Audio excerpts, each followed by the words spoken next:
এই গরম জল দিলাম, গরম জল দিলাম। এটা কি মেখে রাখতে হয় কিছুক্ষণ? না না না, আমাদের এটি মাখা হয়ে গেছে। এবার কাকিমা আমাদের পুর করে দেখাবে।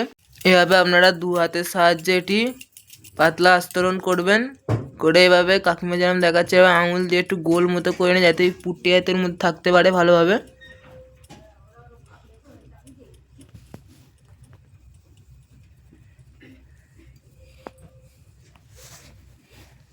এভাবে গোল মতো করে নিয়ে কাকিমা এটা কিসের পুর দিচ্ছ?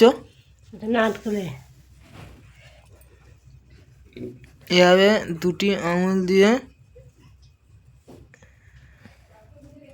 খুবই সুন্দর হলো এটা কিন্তু। কাকিমা নারকেল ছাড়া আর কি কি কিছু কি পিঠে হয়েছে? আর হ্যাঁ হয়েছে, তরকারি আর ডালে। ডালে আর নারকেলটা কি কি দিয়ে তৈরি করেছেন?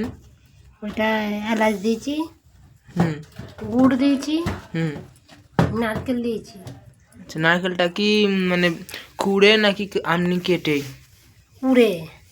আচ্ছা গাইস, আমাদের এই পিঠেগুলি তৈরি করা হয়ে গেছে, এবারে এগুলি ভাপানো হবে। তো গাইস, আমরা এই পিঠেগুলো ভাপাতে চলে এসেছি। আমরা এটা উনুনে করব, আপনারা চাইলে গ্যাসেও করতে পারেন, কোনো ব্যাপার নেই। প্রথমে এটি ভাপানোর জন্য একটি হাঁড়িতে কিছু জল দিয়ে একটু গরম করে নিতে হবে, যেভাবে কাকিমা আমাদের দেখাচ্ছেন ফোটাতে হবে। সো কাকিমা এখানে উনুনে করছে, আপনারা পারলে গ্যাসেও করতে পারেন, কোনো অসুবিধা নেই।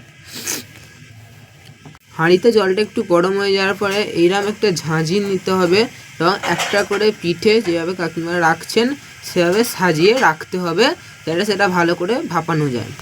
একইভাবে পুরো পিঠেগুলি রাখার পরে ভালো করে সাজিয়ে নিতে হবে, সেটা সিদ্ধ যেন ভালো হয়। তো কাকিমা এবার ওটা চাপিয়ে দিল, ওর উপর দিয়ে একটা ডিশ চাপিয়ে দিল, দিয়ে এটা কিছুক্ষণ 20 মিনিট পর্যন্ত এটি রাখা হবে। রাখার পর কাকিমা আমাদের আবার এটি কিছু তথ্য বলবেন।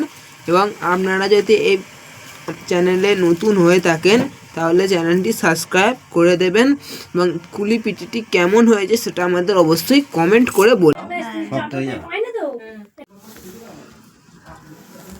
গাইস, আমাদের পিঠের তৈরি করা হয়েছে, কারণ কাকিমা জল দিচ্ছে যাতে পিঠেগুলি ভালো করে ছেড়ে যায়।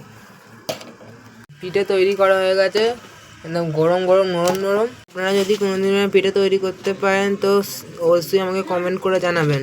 তো আপনারা যদি ভিডিওটা পছন্দ হয়ে থাকে তাহলে লাইক, সাবস্ক্রাইব এবং কমেন্ট করে দেবেন।